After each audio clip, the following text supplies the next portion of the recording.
मोल्टार और जिया एक दूसरे से बात कर रहे होते हैं। मोल्टार कहता है, क्या तुम किंग से मिलने के लिए तैयार हो? उसने हमें पहले ही इतना कुछ दान में दे दिया है, हमें नहीं पता उसके बदले वो हमसे क्या मांगेगा। जिया कहता है, पर किंग ने इस बारे में कुछ नहीं कहा था। मोल्टार जवाब देता है, तुम्हें लगता है वो कुछ नहीं मांगेगा? कोई भी ईविल बीइंग अगर कुछ देता है तो उसके बदले में कुछ जरूर लेता है। ये दुनिया ऐसे ही चलती है। पर यह भी सच है कि हमें जिंदा रहने के लिए किंग की जरूरत है। जिया हाँ में सर हिलाता है।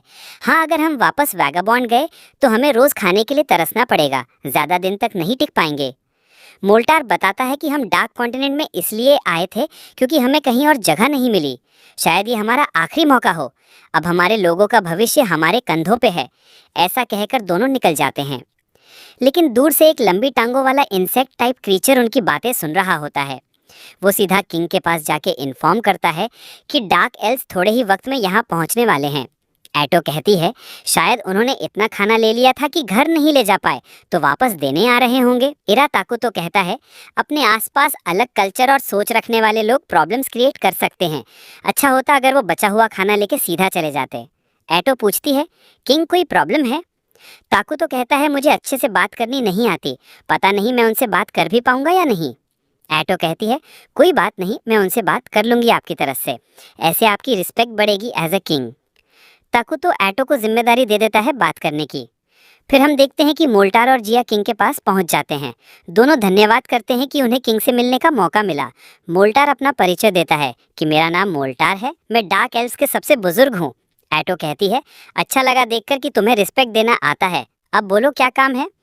मोल्टार कहता है, मैं अपनी जनता की तरफ से आपका शुक्रिया अदा करने आया हूँ। क्या हम किंग का शुभ नाम जान सकते हैं? एटो फॉर्मेलिटी से कहती है, यह है विनाश का स्वामी और तबाही का राजा एरा ताकुतो। तुम लोग इन्हें एरा किंग कह सकते हो और मेरा नाम एटो है, मैं किंग की असिस्टेंट हूँ। मोल्टार रिस्पेक्ट से कहता है, हम आपका नाम याद रखेंगे। एटो कहती है, अब तुम अपना खाना ले जा सकते हो। मोल्टार कहता है, किंग ने जो हम पर दया की उसके बदले हम क्या दे सकते हैं? एटो कहती है, कोई ज़रूरत नहीं, तुम लोग अभी इतने सक्षम नहीं हो कि किंग को कुछ ऑफर कर सको। मोल्टार थोड़ा हिचकिचाता है और हाँ बोलता है। एटो को उसका एक्सप्रेशन देखकर शक होती है। तुम लोग कोई चाल तो नहीं चल रहे? मोल्टार घबरा जाता है, बिल्कुल नहीं। ताकुतो को लगता है बात कहीं और जा रही है। एटो गुस्से में कहती है, इनको बात करनी नहीं आती, अगर हमने इन्हें ऐसे ही छोड़ दिया तो ये हमारे काम के बीच में आएंगे, इनकी गर्दन पिलर पे टंग देनी चाहिए। ताकुतो उसे शांत करता है, मुझे लगता है ये एक ऐसा संबंध बनाना चाहते हैं जिसमें दोनों का फायदा हो। मज़ेदार बात तो ये है कि मोल्टार को लग रहा है कि मैंने किसी वजह से उनकी मदद की है और वो डर रहा है क्योंकि हम ईविल बीइंग्स हैं। एटो मोल्टार को गुस्से से कहती है, कितने बेवकूफ़ हो तुम, तुम्हें लगता है हमारा किंग कोई बुरी आत्मा है? मोल्टार तुरंत इनकार करता है। एटो सोचती है कि इनसे क्या लेना चाहिए पर कुछ समझ नहीं आता। वो ताकुतो से पूछती है। ताकुतो कहता है, मैं जंगल के उस पार की दुनिया के बारे में जानना चाहता हूँ। मोल्टार कहता है, मैं जितना जानता और देखा है सब कुछ बता दूंगा। एटो कहती है, ठीक है, पर इसके बाद यहाँ से चले जाना। मोल्टार कहता है, हमें बहुत खुशी होगी अगर हम वहाँ रह सके जहाँ किंग रहते हैं। पर एटो इनकार कर देती है, अगर तुम लोग अपनी जान बचाना चाहते हो तो यहाँ जो भी देखा बाहर किसी को मत बताना। जिया कुछ कहने लगता है पर मोल्टार उसे रोक देता है और हुक्म का पालन करने को कहता है। फिर वो किंग को धन्यवाद देकर जाने लगते हैं, लेकिन ताकुतो रुक जाता है, सोचता है ये डिसीजन सही नहीं लग रहा। वो डार्क एल्व्स को आवाज़ देता है, क्या तुम मेरे सिटीजन बनना चाहोगे? एटो शॉक्ड हो जाती है और पूछती है, ऐसा क्यों किया? ताकुतो समझाता है, डार्क एल्व्स अच्छे या बुरे नहीं होते, हम इन्हें अपनी तरह ईविल बना सकते हैं। मियोंगरा के सिटीजन होमोनक्यूलाई, क्या तुम इन्हें संभाल पाओगी? एटो कहती है, बिल्कुल नहीं, उनसे बात करना भी मुश्किल है और उन्हें देखकर तो दिमाग घूम जाता है। फिर एटो डार्क एल्फ से कहती है, किंग जहाँ नेशन बनाने वाले हैं, क्या तुम उसका हिस्सा बनना चाहोगे? मोल्टार माफ़ी मांगता है और पूछता है कि अगर हम सिटीजन बने तो हमारे साथ क्या होगा? एटो बताती है, तुम लोग ईविल बीइंग्स बन जाओगे। अब तुम्हारे ऊपर है कि क्या करना चाहते हो, और मेरी मानो तो ये तुम्हारी एक्सपेक्टेशन से ज़्यादा मज़ेदार होगा। फिर हम देखते हैं कि टाकुटो और अतो जंगल से डार्क एल्व्स के बेस की तरफ जा रहे होते हैं। एल्व्स तैयार हो जाते हैं ईविल बीइंग्स बनने के लिए। सारे एल्व्स झुक जाते हैं और किंग का आदर करते हैं। एक एल्फ किंग की तरफ देखने की कोशिश करता है पर उसके ऑरा से तुरंत बेहोश हो जाता है। गिया तुरंत हब को वार्न करता है, किंग की तरफ ऐसे मत देखो। टाकुटो अपने थ्रोन पर बैठ जाता है और सभी डार्क एल्फ्स को म्योंगरा का हिस्सा बना देता है। तभी सारे एल्फ के अंदर छिपे हुए नेगेटिव इमोशंस जग जाते हैं। जो कुछ उनके साथ हुआ था सब याद आने लगता है। किंग उनसे पूछता है, क्या तुम ठीक हो? इतनी सी बात सुनकर सब एल्फ्स भावुक हो जाते हैं, क्योंकि उनकी पूरी जिंदगी में पहली बार किसी ने उनकी केयर की होती है। ये सब देखकर इरा टाकुटो भी हैरान हो जाता है। कुछ दिन बाद टाकुटो के पास एक मैप होता है जिसे देखकर वो डर जाता है। अतो पूछती है, क्या हुआ किंग टाकुटो? टाकुटो मैप अतो को दिखाता है। अतो बताती है, ये तो कॉन्टिनेंट को मैप है जो एल्डर मोल्टार ने दिया था। टाकुटो कहता है, हमारी स्टार्टिंग ही बेकार जगह से हुई है। इस लैंड पे दो बड़े देश हैं। एक तरफ है होली किंगडम कॉलिया, जहाँ लोग गॉड आर्लॉस की पूजा करते हैं, और दूसरी तरफ है एल्फ्स का नेशन, जहाँ लोग नेचर की पूजा करते हैं। दोनों ही अच्छाई के फॉलोअर हैं। अब अगर उन्हें पता चल गया कि इनके बिल्कुल पास एक ईविल किंगडम है, तो हमारे मरने के दिन आ जाएंगे। टाकुटो कहता है, हमारे पास तो आर्मी भी नहीं है जो उन किंगडम से लड़ सके।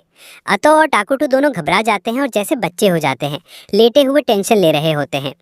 फिर टाकुटो कहता है, अच्छी बात यह है कि डार्क एल्फ्स की मदद से रिसर्च में आसानी होगी, नहीं तो म्योंगरा को सरवाइव करना मुश्किल होता। अतो कहती है, बिल्कुल सही, हमारे सिटीजन होमुंकुली इतने समझदार नहीं हैं।